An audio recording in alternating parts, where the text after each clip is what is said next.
Hello दोस्तों, good morning. मैं Manju ma'am आपको अपने YouTube channel Manju Agarwal Sanskrit classes में आप सभी विद्यार्थियों का स्वागत करती हूँ, अभिनंदन करती हूँ। दोस्तों, नमो नमः संस्कृतम। दोस्तों, आज के हमारी क्लास का टॉपिक रहेगा शिशुपाल महाकाव्य। शिशुपाल वध महाकाव्य अर्थात जो महाकवि माघ की क्या है, रचना है, एकमात्र रचना है महाकवि माघ का। एकमात्र जो ग्रंथ उपलब्ध होता है, जो कौन सा होता है, हमें शिशुपाल वध महाकाव्य। इस शिशुपाल वध महाकाव्य को आज हम के बारे में आज संपूर्ण रूप से जानकारी प्राप्त करने वाले हैं। दोस्तों, इससे पिछली क्लास में हमने महाकवि माघ के बारे में पढ़ा था, उनके जीवन परिचय को जाना था कि उनका जन्म कहाँ हुआ था, उनके पिता का नाम क्या था, माता का नाम क्या था, उनकी उपाधि क्या थी, उन्हें किस नाम से जाना जाता था, तो उन्हें घंटा माघ के नाम से जाना जाता था। ये हमने पिछली क्लास में पढ़ा दिया है। दोस्तों, आपने यदि हमारी पिछली क्लास नहीं देखी है तो उसको आप चैनल पर जाकर, चैनल का नाम है MAS क्लासेस, CLASSES क्लासेस। इस पर जाकर आप देख सकते हो, चैनल पर जाकर उस क्लास को देख सकते हो।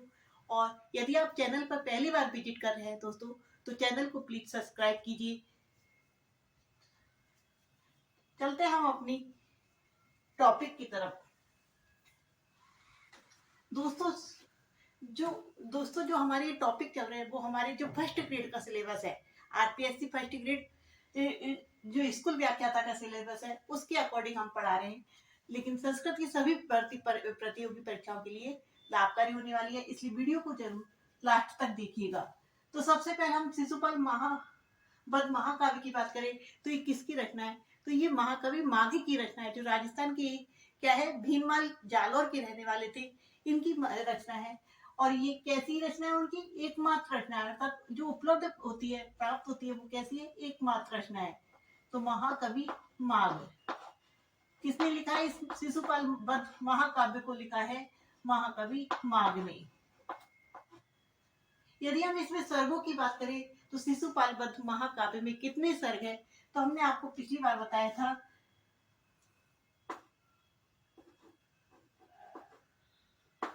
किस नहीं,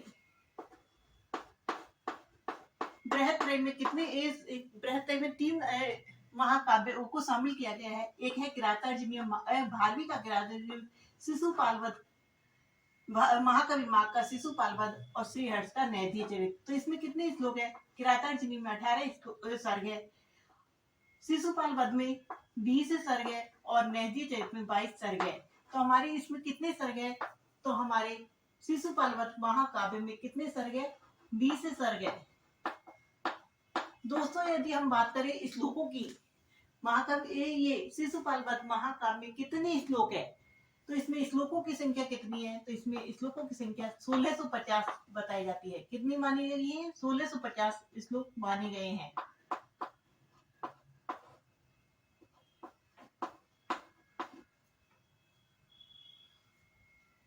सोलह सौ 50 श्लोक माने हैं। उसके बाद यदि हम नायक की बात करें दोस्तों, जो शिशुपाल वध जो नायक है, इस महाकाव्य का जो नायक है वो कौन है, तो इस महाकाव्य का नायक कौन है, श्री कृष्ण। जो भगवान श्री कृष्ण है वो इस महाकाव्य के क्या है, नायक है। भगवान श्री कृष्ण इसके क्या है, नायक है। और प्रतिनायक की बात करें तो प्रतिनायक कौन है, तो शिशुपाल, जो चेदी नरेश शिशुपाल है वो इस महाकाव्य का क्या है, प्रतिनायक है। उस प्रतिनायक के नाम पर इस महाकाव्य का नाम क्या पड़ा है, शिशुपाल वध, अर्थात शिशुपाल का वध कर दिया जाता है किसके द्वारा, भगवान श्री कृष्ण के द्वारा। तो उसके नाम के साथ ही इस महाकाव्य का नाम क्या पड़ा है, शिशुपाल वध, अर्थात घटना हुई है, भगवान श्री कृष्ण घटना प्रधान नाटक कहलाता है ये। शिशु चेदी नरेश कहाँ का राजा था, तो ये चेदी प्रदेश का राजा था। चेदी नरेश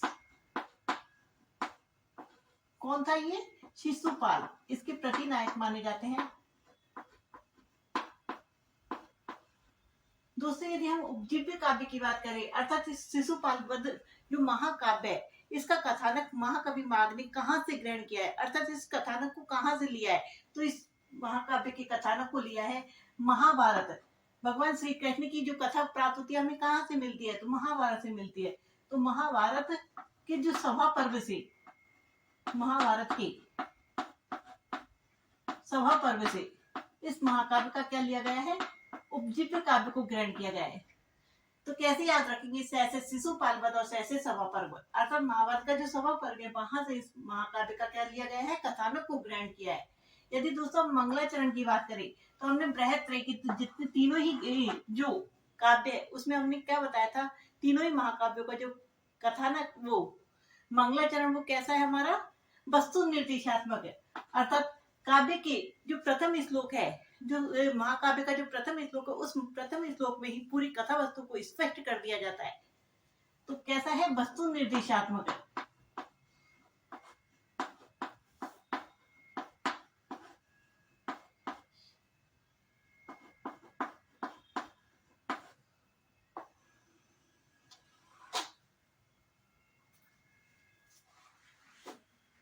दोस्तों अगर हम नामकरण की बात करें, इस महाकाव्य का जो नामकरण पड़ा है वो किस नाम पर पड़ा है, तो जो अपना प्रतिनायक थे चेदी नरेश शिशुपाल वध, उसकी का वध किसके द्वारा कर दिया जाता है, भगवान श्री कृष्ण के द्वारा। अर्थात ये महाभारत में क्या है, महाभारत के सभा पर्व में इसकी एक घटना बताई जाती है।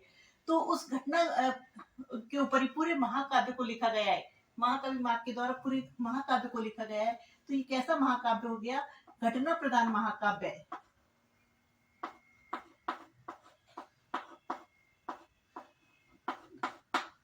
नामकरण किसके आधार पर रखा गया है, घटना के आधार पर रखा गया है। यदि हम बात करें ग्रंथ का प्रारंभ किससे होता है, जो शिशुपाल वध महाकाव्य है उस ग्रंथ का प्रारंभ किससे होता है, प्रत्येक सर्ग का जो प्रारंभ होता है वो किस शब्द से होता है, तो वो श्री शब्द से होता है। श्री शब्द से इसके प्रत्येक सर्ग का जो प्रारंभ होता है वो श्री शब्द से होता है, और अंत भी किसे होता है, तो श्री शब्द से होता है।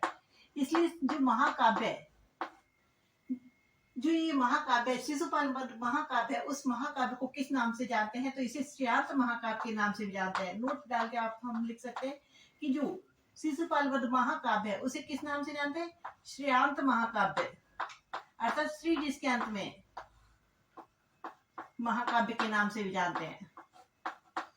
दोस्तों जो वो किरातार्जुनीय महाकाव्य, महाकवि जो भारवी का किरातार्जुनीय महाकाव्य है उसे हम लक्ष्मणांत महाकाव्य के नाम से जानते हैं, क्योंकि उसमें श्री शब्द से तो प्रारंभ होता है, श्री से इसका भी प्रारंभ होता है और श्री से किरातार्जुनीय महाकाव्य का भी प्रारंभ होता है, लेकिन अंत उसका किससे होता है, भारवी के किरातार्जुनीय महाकाव्य का अंत होता है अपने किससे, लक्ष्मी शब्द से, जबकि इसका अंत भी किससे होता है, श्री शब्द से। तो कैसे याद रखेंगे, से और से दोनों बार से आ रहा है, अर्थात श्री श्री दो बार जो श्री श्री वाले हैं वो कौन सा महाकाव्य है, शिशुपाल वध, अर्थात जिसका प्रारंभ भी श्री शब्द से होता है और अंत भी श्री शब्द से होता है। तो इस महाकाव्य को किस नाम से जानते हैं, श्रेयांत महाकाव्य, जबकि हमारा जो महाकवि भारवी का किरातार्जुनीय महाकाव्य है उसे लक्ष्मणांत महाकाव्य के नाम से जानते हैं। दोस्तों अगर हम रस की बात करें तो इसमें कौन सा रस है, तो इसमें वध की बात है, शिशुपाल वध का क्या कर दिया जाता है, वध कर दिया जाता है। यथा भगवान श्री कृष्ण और शिशुपाल वध के मध्य क्या होता है, युद्ध होता है। तो इसमें कौन सा रस प्रधान है, इस महाकाव्य में वीर रस प्रधान है। दोस्तों अगर हम बात करें रीति की, तो इसमें कौन सी रीति है, तो इसमें गौड़ी रीति का प्रयोग किया गया है। कौन सी रीति है, गौड़ी रीति है। कैसे याद रख सकते हैं कि भगवान श्री कृष्ण जिसके नायक हो तो वो गौड़ी रीति। यदि हम छंद की बात करें तो महाकवि माघ का हमने जब माघ का जीवन परिचय बताया था तो हमने बताया था महाकवि माघ को कौन सा छंद प्रिय है, तो मालिनी छंद प्रिय है। मैं से माघ और मैं से मालिनी छंद प्रिय है। तो इन्होंने शिशुपाल वध जो महाकाव्य लिखा उसमें सबसे ज्यादा जो छंद प्रयोग किया है वो कौन सा किया है, मालिनी छंद का प्रयोग किया गया है।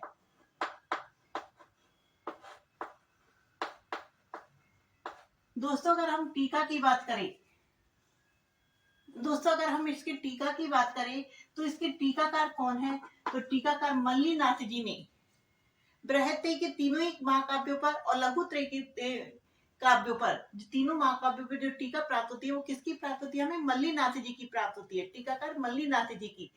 तो जो टीका प्राप्त होती है शिशुपाल वध पर, वो मल्लीनाथ जी की कौन सी टीका प्राप्त होती है हमें,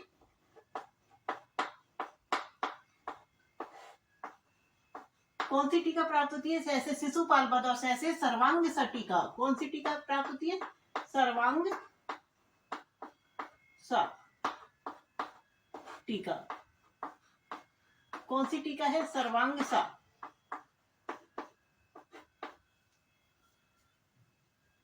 किस टीकाकार कौन है? तो मल्लीनाथ है। टीकाकार कौन है? मल्लीनाथ। सर्वांग सा टीका प्राप्त होती है किस पर? शिशुपाल वध पर। जबकि हमने रघुवंश महाकाव्य पढ़ा था, हमने क्या नाम है, कुमार संभव महाकाव्य पढ़ा था, मेघदूत महाकाव्य पढ़ा था, जो लघु त्रय के 3 महाकाव्य है, उन पर जो टीका लिखी है मल्लीनाथ की कौन सी टीका है? तो वो है अपनी संजीवनी टीका। और शिशुपाल वध पर लिखी हमने सर्वांग सा टीका। और एक हमने जो बृहत्त्रय के 3 महाकाव्य हमने बताए थे, बृहत्त्रय में कौन कौन से? एक तो किरातार्जुनीयम है,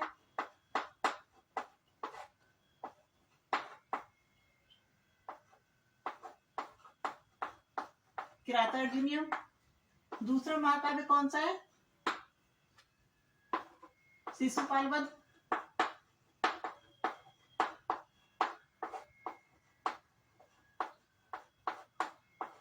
और तीसरा महाकाव्य है नैजीय चरितम। नैजीय चरितम।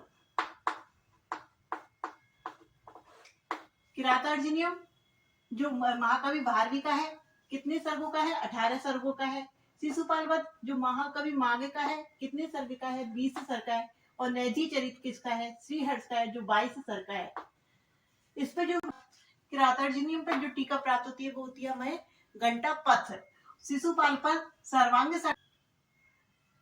तो जो किरातार्जुनीयम पर जो टीका प्राप्त होती है, हमने 2 वर्ड्स पढ़े थे, एक तो है घंटा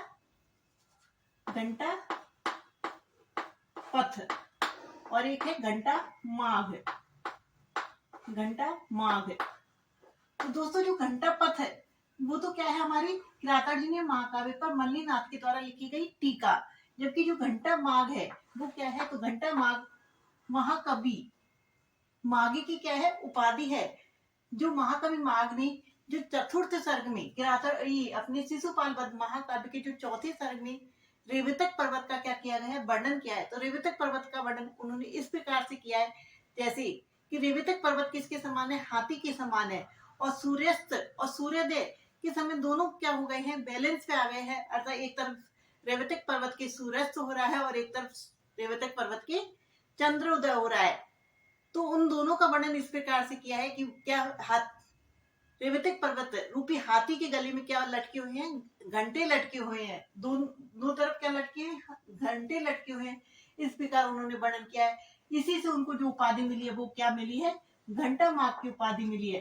तो दोनों शब्द अलग अलग है। घंटा पथ किरातार्जुनीय महाकाव्य पर जो मल्लीनाथ के द्वारा जो लिखी है टीका, वो उसका नाम है घंटा पथ। जबकि घंटा माघ महाकवि माघ की क्या है? उपाधि है। ये क्या है? उपाधि है माघ की। और ये क्या है? टीका है किरातार्जुनीय महाकाव्य के ऊपर। दोस्तों जो ये शिशुपाल वध महाकाव्य है, इसमें कितने सर्ग बताए थे? तो हमने इसमें 20 सर्ग बताए थे। तो 20 सर्ग में कौन सी कथा वस्तु को लिया गया? तो सबसे पहले इसमें जो जो अपने नारद ऋषि है वो स्वर्ग से इंद्र की तरफ से क्या लेके आते हैं? श्री कृष्ण के पास द्वारकापुरी आते हैं और इंद्र की तरफ से क्या देते हैं? निमंत्रण देते हैं कि देवताओं की तरफ से आप किसका? शिशुपाल वध का वध कर दीजिए। इस तरह का निमंत्रण लेके आते हैं। कौन आते हैं? तो द्वारिकापुरी में नारद ऋषि आते हैं। उधर से जो इंद्रप्रस्थ में युधिष्ठिर के द्वारा क्या किया जाता है? राजसूय यज्ञ किया जा रहा है। तो वहां से भी श्री कृष्ण को निमंत्रण भेजा जाता है कि यज्ञ में आने के लिए। तो जो बलराम थे, श्री कृष्ण के बड़े भाई बलराम थे, वो तो नारद जी की जो संदेश है उसके आधार पर शीघ्र ही शिशुपाल वध के लिए युद्ध की तैयारी करने के लिए कहते हैं श्री कृष्ण को। जबकि जो श्री कृष्ण के मित्र थे, गुरु थे उद्धव जी, वो क्या कहते हैं उन्हें कि पहले हमें राजसूय युधिष्ठिर के राजसूय यज्ञ में चला जाए और उसके बाद वहीं से देवी विरोधी जो देवताओं के विरोधी शिशुपाल वध है उनका विरोध क्या किया जाए? समूल नष्ट कर दिया जाए। उनको वहीं से नष्ट कर देंगे। तो सबसे पहले हमें अच्छे कार्य के लिए प्रस्थान करना चाहिए। इस तरह से उद्धव सलाह देते हैं। तो फर्स्ट जो प्रथम सर्ग है उस प्रथम सर्ग में कौन सी कथा वस्तु है?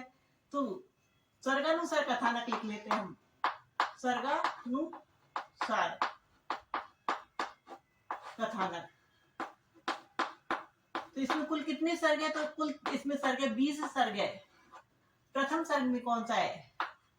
प्रथम सर्ग में सबसे पहले कौन आते हैं? तो प्रथम सर्ग में कौन आते हैं? तो जो नारद ऋषि आते हैं। कहाँ पर आते हैं? द्वारकापुरी में नारद ऋषि का आगमन। द्वारकापुरी में, द्वारिकापुरी में नारद ऋषि का आगमन।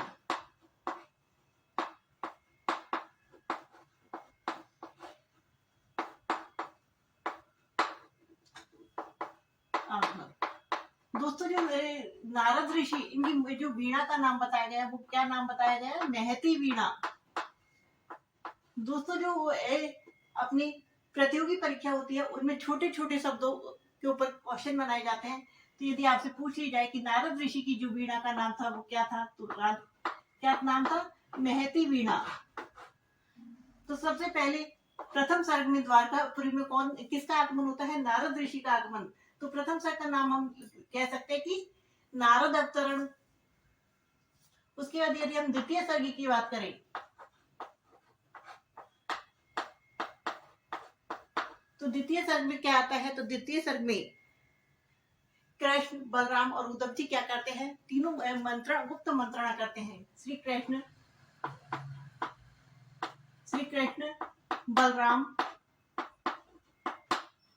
बलराम और उद्धव जी, ये तीनों क्या करते हैं? गुप्त मंत्रणा करते हैं। उद्धव की क्या आती है? गुप्त मंत्रणा आती है। इसमें जो बलराम जी थे वो क्या कहते हैं कि हमें जो इंद्र का प्रस्ताव स्वीकार करके शीघ्र ही शिशुपाल वध को मारने के लिए युद्ध की तैयारी करनी चाहिए। जबकि जो उद्धव जी वो क्या कहते हैं कि हमें जो इंद्रप्रस्थ से युधिष्ठिर का जो निमंत्रण प्राप्त हुआ है राजसूय यज्ञ में चलने का, तो वहां पे चला जाए। तो उद्धव की क्या मानी जाती है? सलाह मानी जाती है।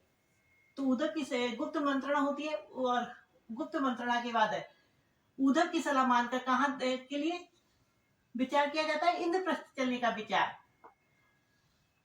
उसके बाद यदि हम तृतीय सर्ग की बात करें, तो तृतीय सर्ग में क्या कर दिया जाता है? तो तृतीय सर्ग में श्री कृष्ण के द्वारा सेना के साथ कहाँ इंद्रप्रस्थ के लिए क्या कर दिया जाता है? प्रस्थान कर दिया जाता है। श्री कृष्ण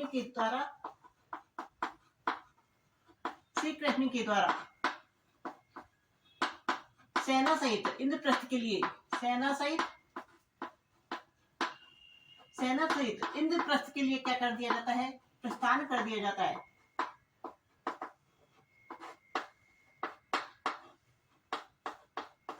प्रस्थान।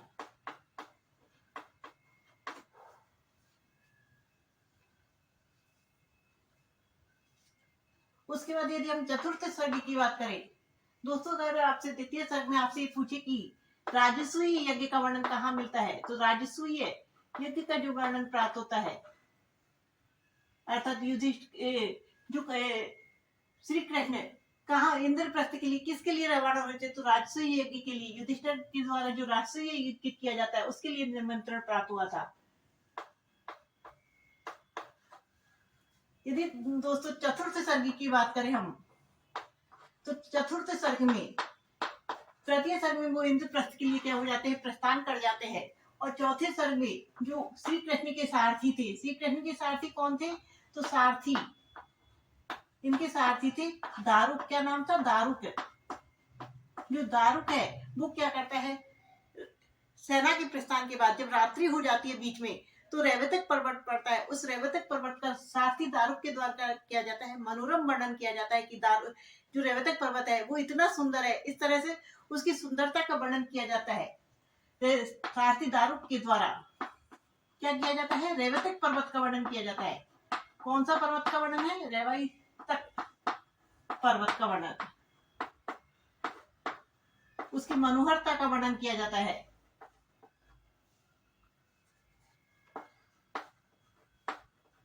तो आपसे पूछे कि रेवतक पर्वत का जो वर्णन प्राप्त होता है हमें शिशुपाल वध महाकाव्य के, तो कौन से सर्ग में प्राप्त होता है? तो वो चौथे सर्ग में प्राप्त होता है। कौन से सर्ग में प्राप्त होता है? चौथे सर्ग में। दोस्तों ये हर एग्जाम में पूछ लिया जाता है। तो कैसा है, ये बहुत ही मोस्ट इम्पोर्टेंट फैक्ट है। दोस्तों अगर हम पंचम सर्गी की बात करें तो पंचम सर्ग में किस चीज का वर्णन प्राप्त होता है? तो जो पंचम सर्ग में जो सारथी दारुक के द्वारा श्री कृष्ण को रेवतक पर्वत का की सुंदरता का, मनोहरता का वर्णन किया जाता है, तो श्री कृष्ण के द्वारा जो सेना को पड़ाव कहाँ करवा दिया जाता है? रेवतक पर्वत पर। अर्थात सेना के द्वारा क्या कर लिया जाता है? रेवतक पर्वत के ऊपर पड़ाव डाला जाता है। अर्थात रात्रि विश्राम के लिए वहीं पर क्या डाल देते हैं? वो पड़ाव डाल देते हैं। तो सेना के द्वारा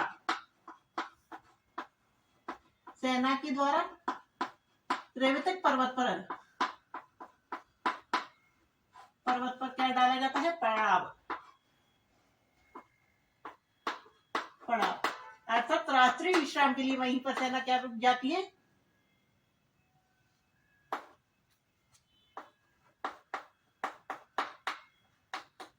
सेना के द्वारा रात्रि विश्राम कहाँ किया जाता है? तो रेवतक पर्वत पर किया जाता है। उसके बाद यदि हम षष्ठ सर्गी की बात करें, षष्ठम सर्गी की बात करें, तो दोस्तों छठे सर्ग में क्या है? तो छठे सर्ग में षड ऋतुओं का वर्णन किया गया है। अर्थात महाकवि माघे के द्वारा जो रेवतक पर्वत पर कितनी ऋतुओं का वर्णन किया है? 6 ऋतुओं का वर्णन किया है। यहाँ पर षड ऋतुओं का वर्णन किया है। षड ऋतुओं का वर्णन किया है। जो प्रत्येक ऋतु है उसका विस्तार से वर्णन यहाँ प्राप्त होता है। यदि हम सप्तम सर्गी की बात करें दोस्तों, सप्तम सर्ग में किस चीज का वर्णन किया है?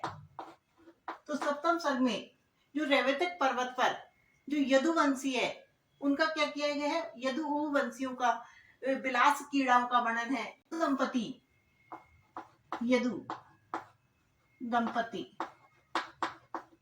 यदु दंपतियों की क्या है? विलास क्रीड़ाओं का वर्णन कहाँ प्राप्त होता है? छठे सर्ग में प्राप्त होता है। यदु दंपतियों के विलासपूर्ण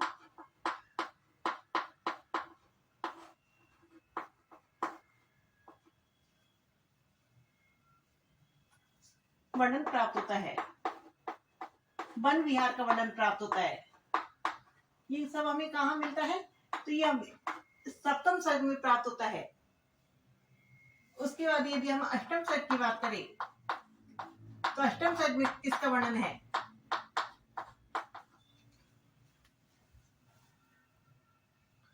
दोस्तों अगर हम अष्टम सर्ग की बात करें तो आठवें सर्ग में किस चीज का वर्णन प्राप्त होता है?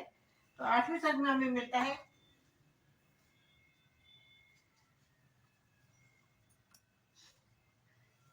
यहाँ पर वन विहार का वर्णन है।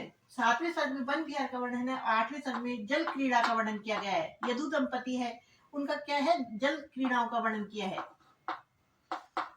दोस्तों जो महाकवि माघ है उन्होंने अपनी विद्वता को बताने के लिए, अपने काव्य को सुंदर बनाने के लिए, विस्तृत बनाने के लिए इस तरह के जो वर्णन किया है, षड ऋतु का वर्णन किया है, यदु दंपतियों का वर्णन, तो अपने काव्य में कला को दिखाने के लिए इन सभी का क्या किया है? विस्तार से वर्णन किया है। वर्णन हमें कहाँ प्राप्त होता है? तो यह हमें आठवें सर्ग में प्राप्त होता है। तो सबसे पहले हमारे प्रथम सर्ग में द्वारकापुरी में किसका आगमन होता है? नारद ऋषि का आगमन होता है। और वो क्या करते हैं? इंद्र की तरफ से श्री कृष्ण को क्या देते हैं? प्रस्ताव भेजते हैं कि शिशुपाल वध का वध कर दीजिए।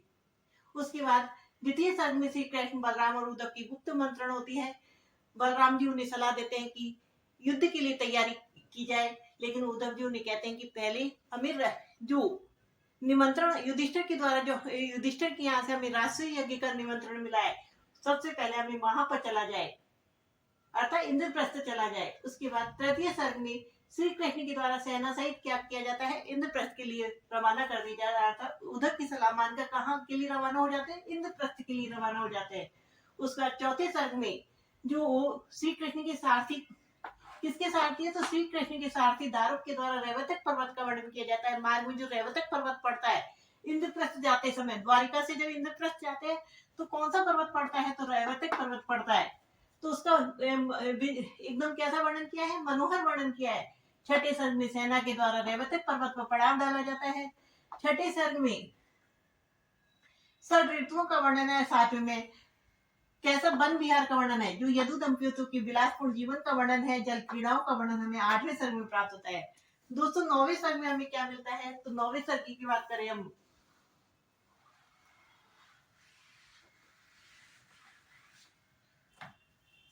दोस्तों अगर हम 9वें सर्ग नवम सर्ग की बात करें,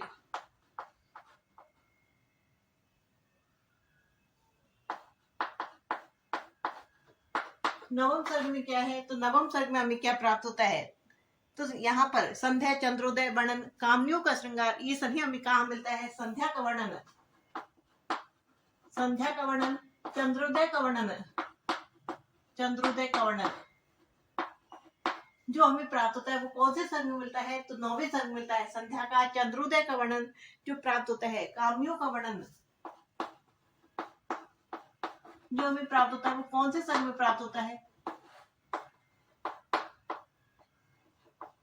तो हमें मिलता है 9वें सर्ग में। यदि हम दसम सर्ग की बात करें, दसम सर्ग की बात करें तो दसम सर्ग में कौन सा है, 10वें सर्ग में क्या प्राप्त होता है, तो 10वें सर्ग में हमें रति क्रीड़ा का चित्रण है।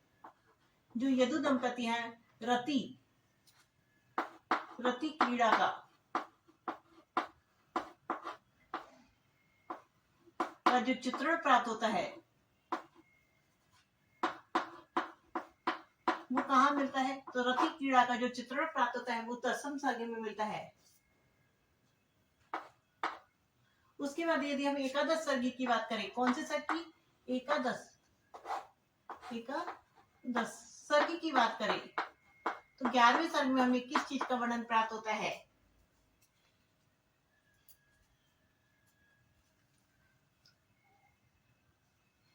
तो 11वें सर्ग में हमें प्रातःकालीन जो शोभा प्राप्त होती है, रति क्रीड़ा का वर्णन अर्थात जो रात्रि कालीन जो वर्णन प्राप्त होता है वो तो हमें मिलता है 10वें सर्ग में।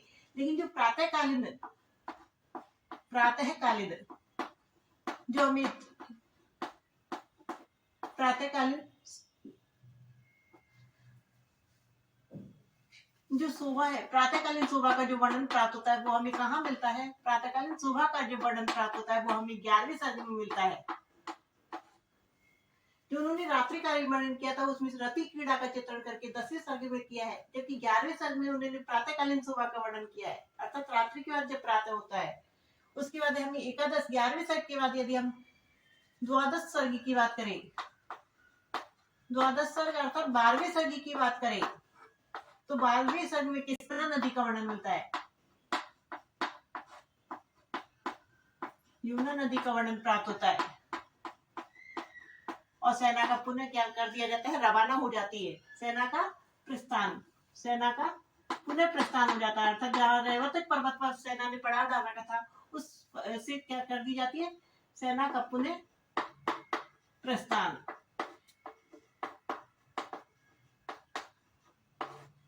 अर्थात रेवतक पर्वत से सेना दोबारा किधर की तरफ प्रारंभ हो जाती है, उनकी यात्रा इंद्रप्रस्थ की ओर प्रारंभ हो जाती है। हमें यदि हम त्रयोदश सर्ग की बात करें, त्रयोदश सर्ग की बात करें अर्थात 13वें सर्ग में किस चीज का वर्णन किया है, तो 13वें सर्ग में हमें मिलता है कृष्ण को देखने के लिए, अर्थात तेरे को देखने के लिए यमुना अर्थात जो इंद्रप्रस्थ की नारियां है वो कहाँ पर चढ़ जाती है, अटारियों पर चढ़ जाती है, तो उनका जो वर्णन प्राप्त होता है वहां कौन से सर्ग मिलता है, 13वें सर्ग में मिलता है। अर्थात श्री कृष्ण को देखने के लिए, श्री कृष्ण को देखने के लिए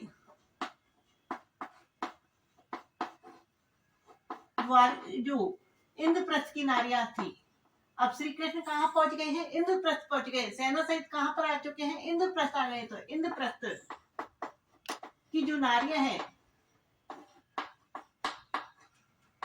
वो देखने के लिए कहाँ कहाँ चढ़ जाती है, छत पर चढ़ जाती है, अटारियों पर चढ़ जाती है, झरोखे के ऊपर निकल जाती है, तो मार्ग को अवरुद्ध कर देती है। इस प्रकार सभी जगह श्री कृष्ण को देखने के लिए इंद्रप्रस्थ की नारियां बाहर निकल जाती है घरों से, तो उस चीज का जो वर्णन प्राप्त होता है वो कहाँ मिलता है, नारियों का जो वर्णन प्राप्त होता है वो हमें कहाँ मिलता है, 13वें सर्ग में।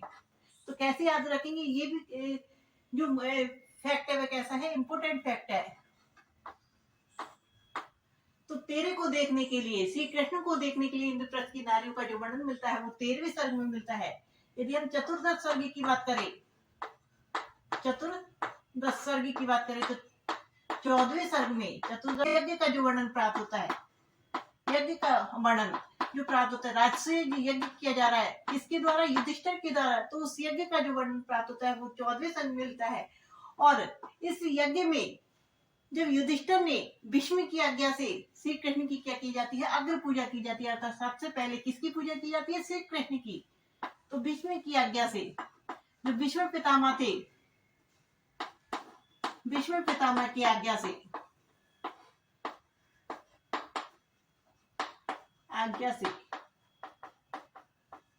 युधिष्ठिर के द्वारा, युधिष्ठिर के द्वारा क्या की जाती है? श्री कृष्ण की अग्र पूजा की जाती है, अर्थात प्रथम पूजा की जाती है श्री कृष्ण की अग्र पूजा। और इस अग्र पूजा के कारण ही जब यज्ञ में जब श्री कृष्ण पधारते हैं तो यज्ञ का वर्णन किया जाता है। उसके बाद भीष्म पितामह की आज्ञा लेकर युधिष्ठिर श्री कृष्ण की सबसे पहले पूजा करते हैं। और इस पूजा को लेकर ही जब श्री कृष्ण का जो विरोधी शिशुपाल वध, वो भी क्या युधिष्ठिर के यज्ञ में आए हुए हैं, तो वो इस अग्र पूजा से क्या हो जाते हैं? क्रोधित हो जाते हैं, नाराज हो जाते हैं। तो वो क्या कहा उनमें क्या हो जाती है? तो इससे शिशुपाल क्या हो जाता है? क्रुद्ध हो जाता है। तो पंचदश सर्ग में क्या है? पंचदश सर्ग में अर्थात 15वें सर्ग में शिशुपाल वध का क्या हो जाना? क्रुद्ध हो जाना। शिशुपाल का क्रुद्ध हो जाना, अर्थात श्री कृष्ण की पूजा से वो क्या हो गया है? क्रोधित हो गया है। शिशुपाल क्रोधित हो गया है कि हम भी यज्ञ में पधारे लेकिन हमारी पूजा न करके श्री कृष्ण की सबसे पहले पूजा की गई है। इस बात को लेकर वो क्या हो जाता है? क्रोधित हो जाता है। उसके बाद यदि हम षोडश सर्गी की बात करें, किसकी? 16वें सर्गी की बात करें तो 16वें सर्ग में किस चीज का वर्णन है? 16वें सर्ग में जब शिशुपाल क्रोधित हो जाता है और गुस्से में बातें करता है, तो शिशुपाल का क्या है? सारथी है। शिशुपाल का जो मंत्री है, शिशुपाल का सारथी क्या करता है? शिशुपाल का सारथी उभयार्थक शब्दों का प्रयोग करता है। कैसे? श्री कृष्ण के लिए कैसे शब्दों का प्रयोग करता है? उभयार्थक, अर्थात जिसके दो अर्थ निकलते हो, ऐसे शब्दों का प्रयोग करता है। अर्थात उनको क्या करता है? लज्जित करता है, उनका अपमान करता है। उभयार्थक शब्दों के द्वारा अपमान, उभयार्थक शब्दों के द्वारा किसका अपमान किया जा रहा है? श्री कृष्ण का, शब्दों के द्वारा श्री कृष्ण का अपमान।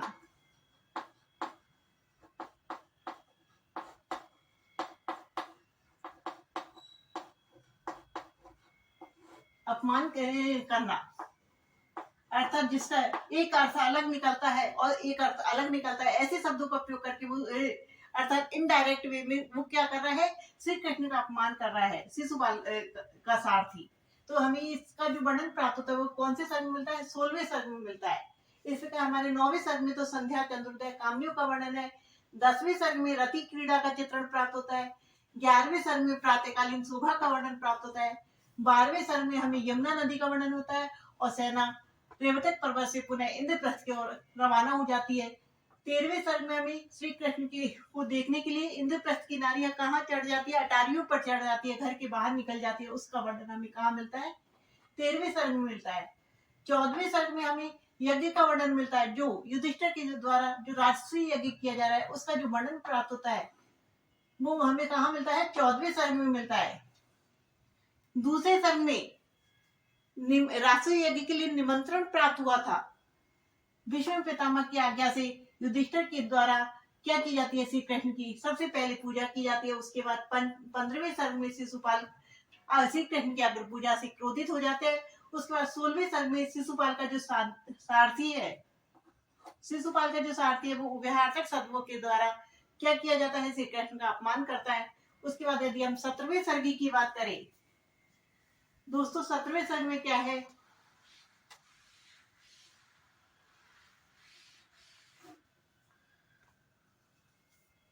दोस्तों हम सप्तदश सर्ग की बात करें, अर्थात 17वें सर्ग की बात करें, कृष्ण की के तरफ के जो राजा है वो क्या हो जाते हैं, श्री कृष्ण के अपमान से क्रोधित हो जाते हैं। तो श्री कृष्ण के पक्षीय राजाओं का क्रोधित होना, श्री कृष्ण के जो पक्षीय राजा था उसके उनकी तरफ की जो राजा है, राजाओं का क्या होना, क्रोधित होना, क्रोधित होना।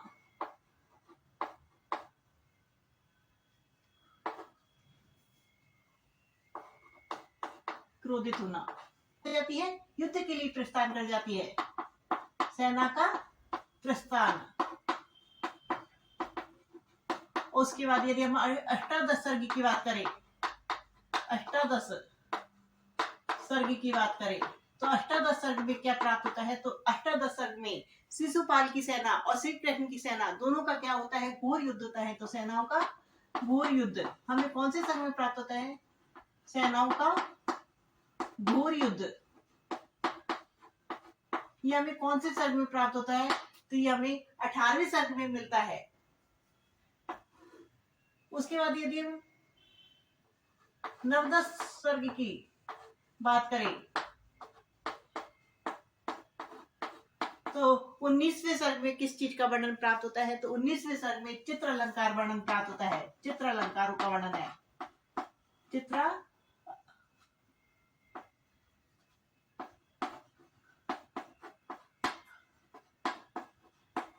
दोस्तों जब हमने किरातार्जुनीय महाकाव्य पढ़ा था तो उसके कौन से सर्ग में चित्र अलंकार पढ़ा था, वहां 15वें सर्ग में चित्र अलंकार का वर्णन है। तो यहाँ नवम 10 सर्ग अर्थात 19वें सर्ग में, कौन से सर्ग में, 19वें सर्ग में किसका वर्णन है, चित्र अलंकार का वर्णन है। अर्थात जो युद्ध का वर्णन इस प्रकार से किया है कि पढ़ने वाले की आंखों के सामने चित्र उपस्थित हो जाते हैं। तो चित्र अलंकार का जो वर्णन प्राप्त होता है वो कैसा है, 19वें सर्ग में, अर्थात इसमें एक ही शब्द का प्रयोग किया है। उसके बाद यदि हम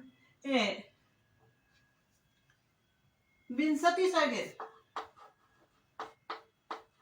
विंशति 20वें सर्ग की बात करें, 20वें सर्ग की बात करें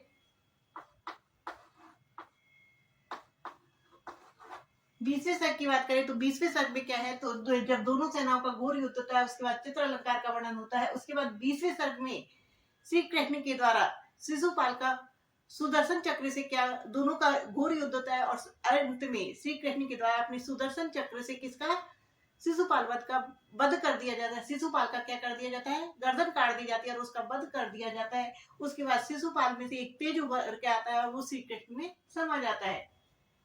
तो श्री कृष्ण और शिशुपाल का, श्री कृष्ण एवं शिशुपाल का क्या होता है, युद्ध होता है। शिशुपाल का युद्ध और अंत में क्या कर दिया जाता है, अंत में श्री कृष्ण के द्वारा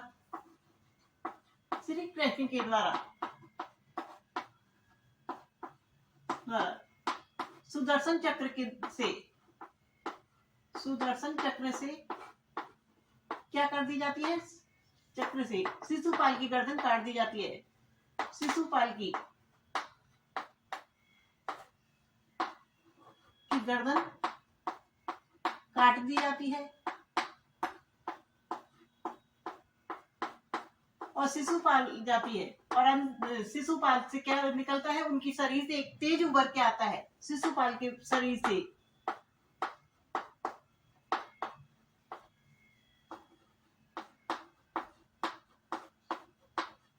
तेज किसमें समाहित हो जाता है, श्री कृष्ण में समाहित हो जाता है। इससे तेज श्री कृष्ण में समाहित हो जाता है।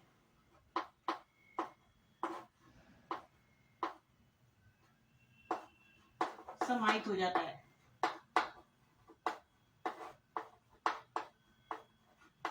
तो इस प्रकार महाकाव्य की क्या हो जाती है, समाप्ति हो जाती है। अर्थात श्री कृष्ण के अंदर शिशुपाल का तेज समाहित हो जाता है और क्या हो जाती है, श्री कृष्ण की जय जयकार के साथ काव्य की समाप्ति हो जाती है। इस प्रकार 20वें सर्ग में श्री कृष्ण की जय जयकार के साथ काव्य की समाप्ति कर दी जाती है।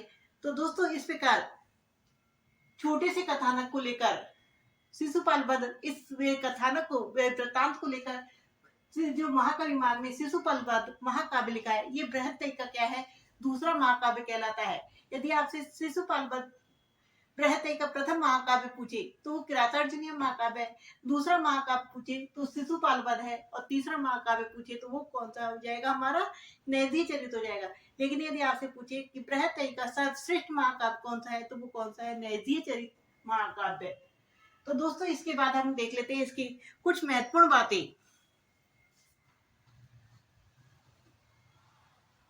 इस महाकाव्य से संबंधित और महाकवि मार्ग से संबंधित कुछ महत्वपूर्ण बिंदुओं को भी हम यहीं पर देख लेते हैं। जो शिशुपाल वध, इस महाकाव्य के जो महाकवि है माघ, उनको जो उपाधि प्राप्त होती है वो कौन सी उपाधि प्राप्त होती है, तो उनको उपाधि मिलती है घंटा माघ की उपाधि। तो महाकवि माघ को जो उपाधि मिलती है वो कौन सी मिलती है, घंटा माघ की उपाधि, माघ की उपाधि। और कौन से सर्ग के कारण मिलती है, तो चौथे सर्ग में जब रैवतक पर्वत का वर्णन किया जाता है तो उस चौथे रैवतक पर्वत के वर्णन के आधार पर ही इस महाकवि माघ को कौन सी उपाधि मिलती है, घंटा माघ की उपाधि मिली है।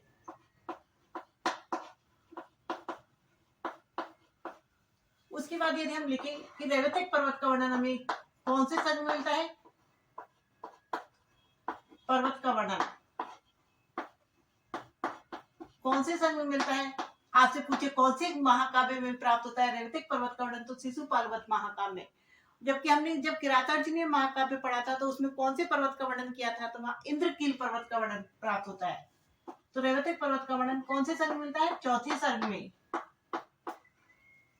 एक सुक्ति प्राप्त होती है हमें, माघे मेघे गतम्य, अर्थात माघ के अर्थात शिशुपाल वध के और मेघदूत के पढ़ने में ही हमें क्या निकल जाती है, उम्र निकल जाती है, कहते हैं चली जाती है। अर्थात दोनों ही महाकाव्य इतने विस्तृत है, इतने मनोहर है कि इनको बार बार पढ़ने का क्या करता है, मन करता है। तो माघ को और मेघदूत को पढ़ने में क्या निकल जाती है, उम्र निकल जाती है। मेघदूत क्या है, मनोहर है, और जबकि माघ कैसा है, हमारा विस्तृत महाकाव्य है।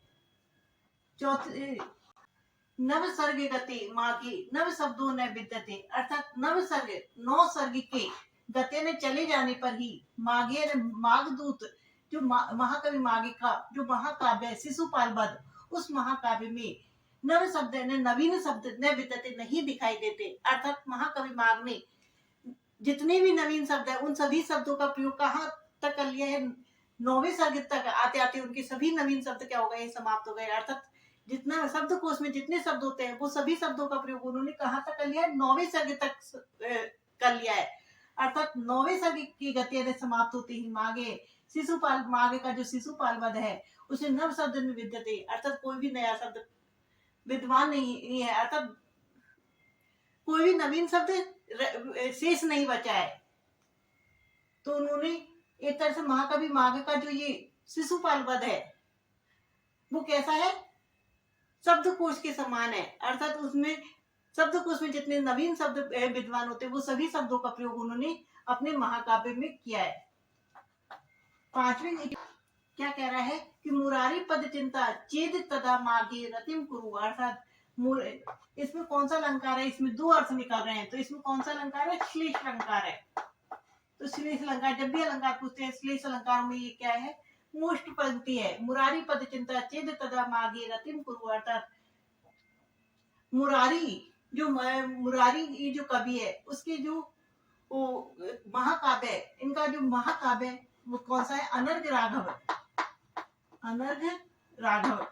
इस अनर्घ राघव को पढ़ने के लिए इसमें यदि चित्त लगाना है तो क्या करना पड़ेगा, महाकवि माघ के शिशुपाल वध में रति करनी पड़ेगी। क्या करनी पड़ेगी, उसको पढ़ना पड़ेगा। तो अनर्घ राघव को समझने के लिए महाकवि माघ की क्या करना पड़ेगा, शिशुपाल वध महाकाव्य को पढ़ना पड़ेगा। एक अर्थ तो ये निकल रहा है। दूसरा अर्थ क्या रखा है कि मुरारी अर्थात भगवान में, मुरारी ना भगवान में, विष्णु में यदि हमें रति क्या करना है, अपने उनके चरणों में विचार करना है, चिंता करनी है, तो क्या करना है, हमें माँ अग अर्थात पाप से दूर, पाप में मायन मत अघन पाप से रति कुरु, अर्थात पाप में रति नहीं करनी होगी। अर्थात हमें पापों से दूरी बनानी होगी, तभी हम मुरारी के पद को प्राप्त कर सकते हैं। तो इस प्रकार दोनों अर्थ निकल रहे हैं। तो ये कौन सा अर्थ हो गया? श्लेष अलंकार हो गया यहाँ पर। तो दोस्तों जो महाकवि माघ थे, ये हमारे कैसे माने जाते हैं? जो उद्भट की ये उक्ति है, उद्भट की कौन सी उक्ति है? उद्भट ने लिखा है कि उपमा कालिदास से भारवी अर्थ गौरवे गढ़नी में पद लालित्य माघे संति त्रयोग, अर्थात उपमा के लिए महाकवि कालिदास तथा अर्थ गौरव के लिए किरातार्जुनीय जी ने महाकाव्य के महाकवि भारवी तथा पद लालित्य के लिए महाकवि दंडी क्या है? प्रसिद्ध है, अर्थात प्रसिद्ध है उसी। लेकिन हमारे जो महाकवि माघ है वो तो तीनों ही गुणों में क्या है? प्रसिद्ध है। उनके लिए अर्थात वो उपमा के लिए भी और अर्थ गौरव के लिए और पद लालित तीनों में ही कैसे है? वो प्रसिद्ध है। तो इन उपमा माघे संति त्रयोगुणा, ये वाली उक्ति भी माघे संति त्रयोगुणा, अर्थात तीनों गुण किसमें समाहित है? तो माघ में समाहित है। कौन कौन से गुण है? तो वो है उपमा, अर्थ गौरव और पद लालित। ये तीनों ही गुण किसमें है समाहित है? तो तीनों ही गुण माघ में समाहित है, जिन्होंने अपने महाकाव्य शिशुपाल वध में इन तीनों ही गुणों का क्या किया है? विस्तार से वर्णन किया है। हमारी ये क्लास कैसी लगी प्लीज कमेंट करके बताइए, और यदि आप चैनल पर पहली बार विजिट कर रहे हो तो चैनल को सब्सक्राइब कीजिए तथा